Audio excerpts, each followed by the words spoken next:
Question number 6 of exercise 9.1 find the amount and compound interest. अब हमें amount भी calculate करना है, साथ में compound interest on ₹18,000 compounded annually.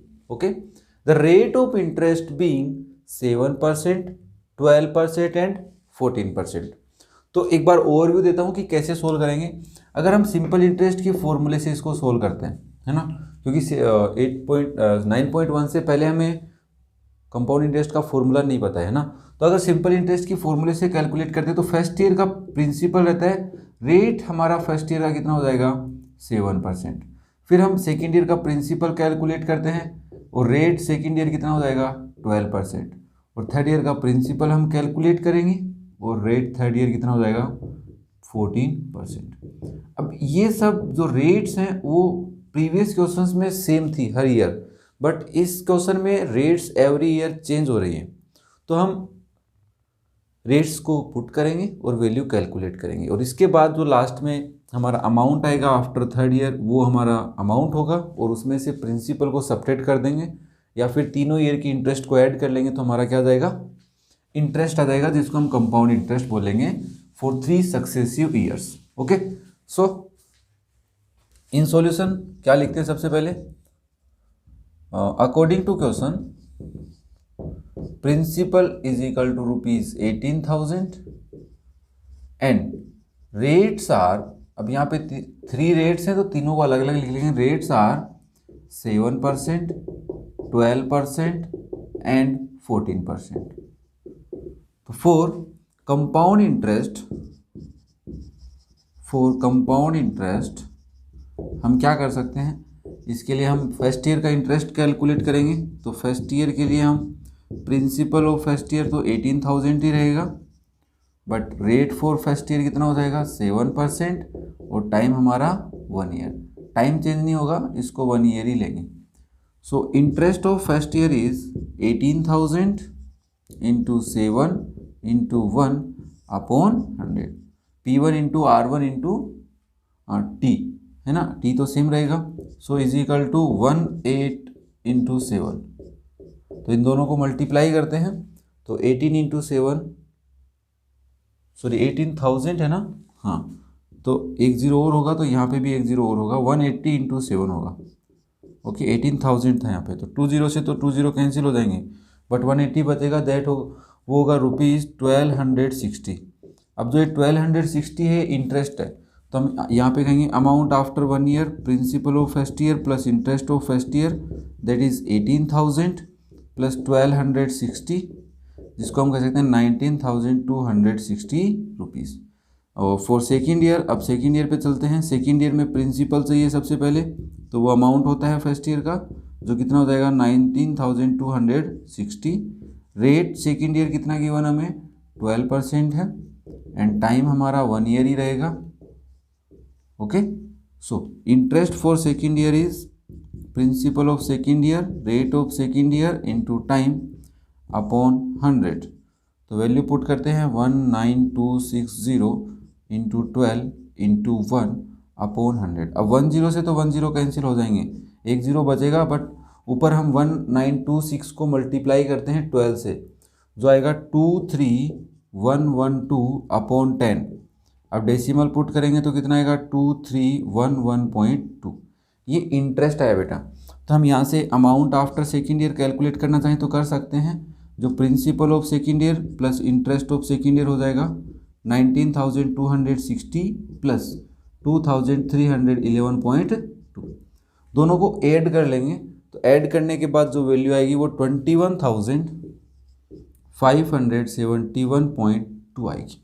Okay, अब हमें थर्ड ईयर की अगर हम बात करें तो थर्ड ईयर के लिए हमें क्या चाहिए, थर्ड ईयर के लिए सबसे पहले प्रिंसिपल चाहिए। तो principle of third year is amount of second year, जो वैल्यू कितनी है हमारे पास 21,000 रुपीज़। अब रुपीज़ का साइन तुम पुट कर लेना, 21,571 रुपीज़ एंड 2 पैसे, 20 है वैसे तो ये, ठीक है।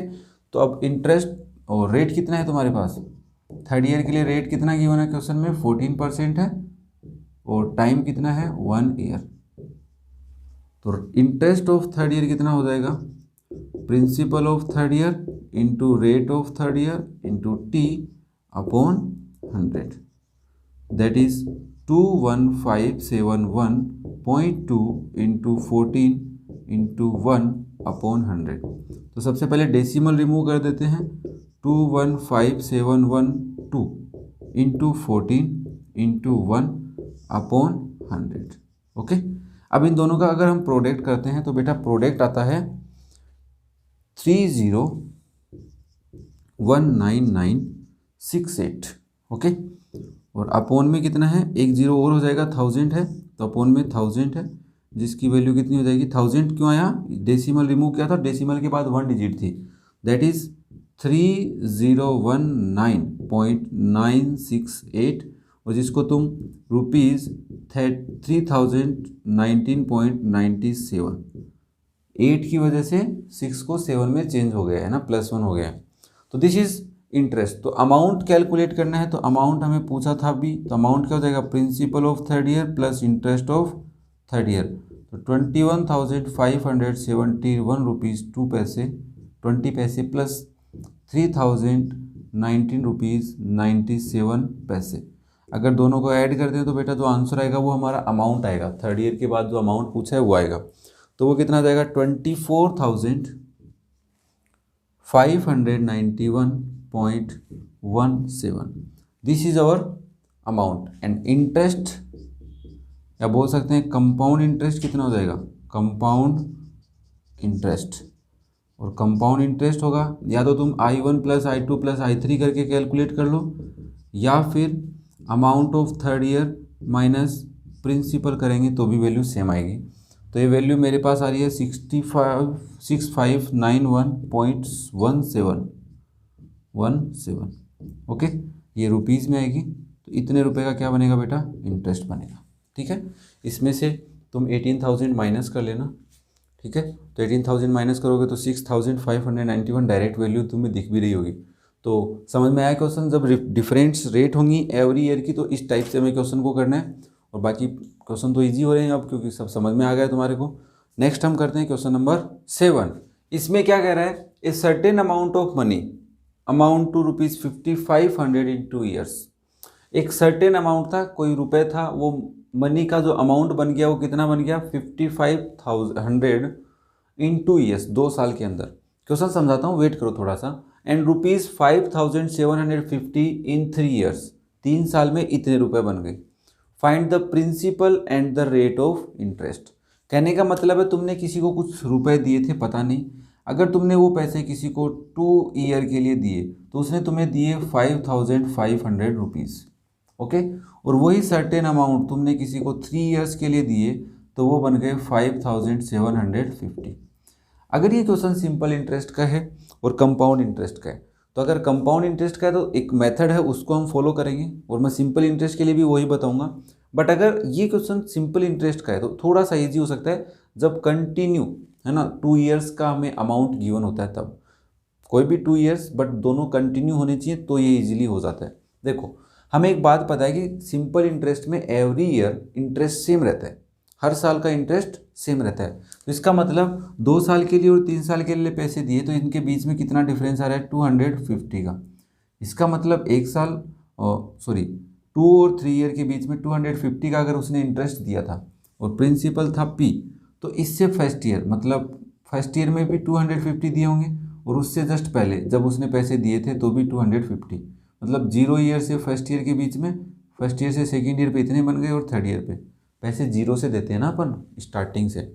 तो इसका कहने का मतलब क्या है कि 2 साल पहले पैसे क्या थे, तो इसमें से 250 माइनस करेंगे तो 1 ईयर का आ जाएगा, और 250 एक बार और माइनस कर देंगे तो 2 ईयर का जाएगा।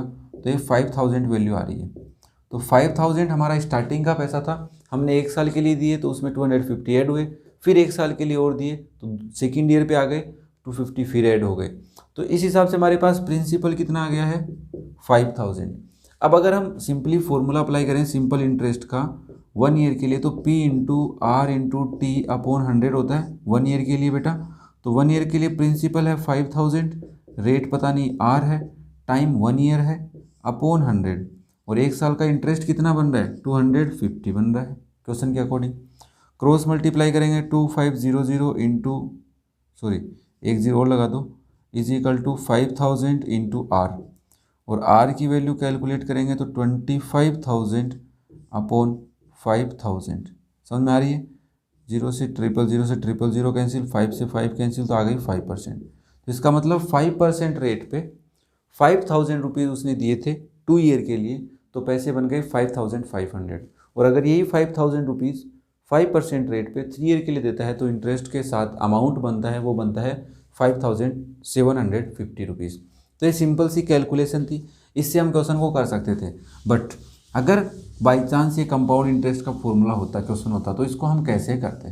तो हमें सिंपली एक प्रोसेस से फॉलो करना होगा या प्रोसेस से गुजरना होगा, वो मैं तुम्हें समझाता हूँ। According to question, amount after 2 year is 5,500, okay, and amount after 3 year is 5,750। ये क्वेश्चन में है कि 2 साल बाद इतने पैसे बन जाएंगे और 3 साल बाद इतने पैसे बन जाएंगे। तो हमें एक बात बताओ, क्या मैं इसको ये लिख सकता हूँ A2 amount after 2 year is equal to 55500 and A3 is equal to 5750। अब हमें प्रिंसिपल और रेट दोनों चाहिए, तो लेट करते हैं, let principal be ₹X and rate is equal to R%। तुम P भी लेट कर सकते हो, अगर कोई बच्चा इसको P लेट करता तो भी सही है, ₹P। अब अगर 2 ईयर का तुम्हें इंटरेस्ट कैलकुलेट करना होता है तो उसमें principle of first year plus interest of first year आता है क्या? नहीं, principle of second year into plus interest of second year आता है कि नहीं आता? पर थोड़ा सा इसको डीपली देखें तो principle of first year plus interest of first year plus interest of second year हो जाता है। ये बात समझ में आई किसी को? किसी को ये बात समझ में आई क्या? है ना? तो ये बात समझ में आने से तुम मुझे एक बात बताओ, या फिर तुम डायरेक्ट 2 ईयर का फॉर्मूला पुट करके कैलकुलेट कैसे कर सकते हैं कि अमाउंट, एक तो ये फॉर्मूला बनता है, अगर ना किसी को समझ में नहीं आ रहा कोई दिक्कत नहीं, हम दूसरा देख लेंगे। हमें एक बात बताओ, अगर तुम डायरेक्ट सेकेंड ईयर का अमाउंट कैलकुलेट करना चाहते हो तो कैसे वैल्यू कैलकुलेट करोगे? सिंपल इंटरेस्ट का एक फॉर्मूला था हमारे पास, देखो P into R into T upon 100 था कि नहीं? ये सिंपल इंटरेस्ट का था। अमाउंट कैलकुलेट करना है तो प्रिंसिपल प्लस सिंपल इंटरेस्ट होता था, तो इसको हम ऐसे लिख सकते हैं, principal plus P into R into T upon 100। और अगर मैं P कॉमन ले लेता हूँ तो P into 1 plus R T upon 100 बनता है कि नहीं बनता है? बनता है ना। और अगर मैं एलसीएम ले लूँ तो P into 100 plus R T upon 100 बनता है कि नहीं बनता बेटा? तो मैं डायरेक्ट इस फॉर्मूले को अप्लाई करूँगा 2 ईयर के लिए, ठीक है, जहाँ पे टाइम कितना हो जाएगा 2, बाकी P और R तो सेम रहेंगे, है ना, सिंपल इंटरेस्ट वाले से। तो डायरेक्ट अमाउंट का एक कहीं पे लिख लेना बेटा, आप एक बार पॉज करके स्क्रीनशॉट लेके समझने के लिए। तो मैं यहाँ से लिखूँगा amount after 2 year is equal to principal 100 plus R T की जगह मैं 2 कर देता हूँ, तो 2R अपॉन 100, ठीक है। रेट R है, प्रिंसिपल P है, और अमाउंट 2 कितना है बेटा? 5,500 is equal to P 100 plus 2R upon 100। ये हमारी एक इक्वेशन बन जाती है, equation number 1। For 3 year amount for 3 year क्या बनेगा? P into 100 plus 3R upon 100, और जहाँ पे हम वैल्यू पुट करेंगे तो 5750 is equal to P into 100 plus 3R upon 100। यहाँ से 2 इक्वेशन बन गई। देखो बेटा, तुम एक बात याद रखना, जब भी तुमने लीनियर इक्वेशन पढ़ी थी, है ना, तो उसके अंदर एक इक्वेशन होती थी और 1 वेरिएबल होता था, तो एक इक्वेशन से हम वेरिएबल की वैल्यू निकाल सकते थे। बट जब हमारे पास 2 इक्वेशन होती हैं, 2 वेरिएबल की एक इक्वेशन होती है, तो तुम इससे इजीली डायरेक्टली ये नहीं कह सकते कि x की वैल्यू इतनी होगी, y की वैल्यू इतनी होगी, अलग अलग हो सकती थी। बट अगर हमारे पास 2 इक्वेशन हैं, एक ये है और एक ये है, तो इन दोनों से हम x और y की वैल्यू कैलकुलेट कर सकते हैं, मेथड होते हैं। तो सिमिलरली यहाँ पे भी पी और आर दो वैल्यूज़ हैं, उनको कैलकुलेट करना है। तो दो इक्वेशन हमने बना ली। अब देखो इक्वेशन 1 में अगर 2 का डिवाइड करता हूँ तो पी से पी कैंसिल होता है ना। LHS से डिवाइड होगा, RHS से। इधर उधर नहीं करना है, इधर से ध्यान रखना, पी वाली टर्म को पी वाली से और इस वाली को इस वाली से। तो अगर इक्वेशन 1 को मैं इक्वेशन 2 से डिवाइड करता हूँ तो हमारे को क्या होता है, देखो डिवाइड इक्वेशन 1 बाय इक्वेशन 2, ठीक है। तो अगर मैं 1 को डिवाइड करता हूँ तो ये वाला नंबर तो ऐसे आ जाएंगे 5500 अपॉन 5750 इज इक्वल टू में P 100 प्लस 2R अपॉन 100 तो ऊपर, और नीचे आ जाएगा P 100 प्लस 3R अपॉन 100 नीचे। ओके, तो P से P कैंसिल हो गया, बचा क्या, 0 से इससे भी cancel, 550 upon 575 is equal to. अब यहाँ पे देखो फ्रैक्शन को फ्रैक्शन से डिवाइड करना है तो ऊपर वाला फ्रैक्शन तो सेम रहेगा, है ना, और नीचे वाले का रेसिप्रोकल ऊपर वाले से मल्टीप्लाई हो जाएगा। तो 100 अपॉन 100 प्लस 3R। ओके, अब ये वाला 100 इस वाले 100 से कैंसिल हो जाएगा, और यहाँ से देखो ये दोनों 25 की टेबल में आ रहे हैं। 25 4 जा 100 होते हैं, 25 4 जा 100 होते हैं, ठीक है। तो इसको मैं 25 9 जा करूँगा तो 9 5 जा 45, 9 2 जा 18 और 4 नहीं, है ना, 4 में 100 आते हैं। तो देखो 200 कितने में आएंगे बेटा, और 4 आएगा, 300 और 4 आएगा, 400 और 4 आएगा, और 500 एक बार और 4 आएगा, 4 5 जा 20। तो अगर मैं 20 से मल्टीप्लाई करता हूँ तो मेरे पास आते हैं 500, और अगर मुझे 2 टाइम और चाहिए तो 50 चाहिए, तो मुझे 2 टाइम चाहिए, ऐड करोगे तो 22 हो जाएंगे क्या, 22 टाइम तो ऊपर वाला नंबर कटेगा, और 23 टाइम नीचे वाला नंबर कटेगा, किससे बेटा, 25 से। हाँ, कोई बच्चा 5 से करना चाहे तो कर सकता है ना, डीपली अगर 5 से करता रहेगा तो हो भी जाएगा क्वेश्चन, ठीक है। तो 22 upon 23 is equal to 100 plus 2R, और अपॉन में क्या आ जाएगा बेटा, 100 प्लस 3R। अब बाय क्रॉस मल्टीप्लीकेशन, है ना, दोनों साइड में फ्रैक्शन बन गए, by cross multiplication you can say that कि 22 तो नीचे वाले से नंबर से मल्टीप्लाई होगा, multiply with 100 plus 3R, and 23 किससे मल्टीप्लाई होगा, 100 प्लस 2R से। समझ में आ रहा है। अब अगर हम दोनों को मल्टीप्लाई करते हैं तो इधर बनता है 2200, 22 को पहले 100 से किया, प्लस इससे करेंगे तो 66R, उधर 2300 प्लस 6 और 4 46R, ठीक है, दोनों में कोई दिक्कत नहीं है। अब हमें R की वैल्यू कैलकुलेट करनी, पहले उसको इधर लेके आते हैं, तो 66R माइनस 46R, क्योंकि R तभी प्लस का रहेगा, और इसको उधर भेज देते हैं 2300 माइनस 2200, तो उधर तो बचे 100 और इधर बचे हैं 20R, हैं कि नहीं। तो यहाँ से तुम R की वैल्यू कितनी निकालोगे बेटा, 100 अपॉन 20, और दैट इज़ 5। तो R परसेंटेज में था तो 5%, रेट कितनी हो गई, 5%। अब अगर हमें प्रिंसिपल की वैल्यू निकालनी, या तो इसमें पुट कर दो या फिर इसमें पुट कर दो। तो पुट द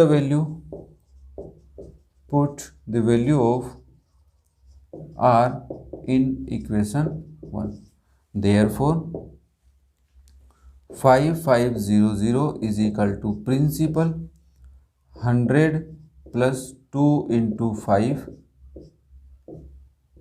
अपॉन 100, क्योंकि 2R था ना तो 2 into 5 हो जाएगा, तो प्रिंसिपल इंटू 110, 100 प्लस 10 अपॉन 100, तो 0 से 0 कैंसिल, 5500, तो प्रिंसिपल कितना आएगा, ये जो नंबर है ये इधर डिवाइड में था, उधर जाके मल्टीप्लाई में हो गया इधर आके, और ये मल्टीप्लाई में था, ये आ गया डिवाइड में, तो 11 से ये नंबर कटेगा 500 टाइम, तो 500 इंटू 10, तो बेटा बन गया 5000, ठीक है।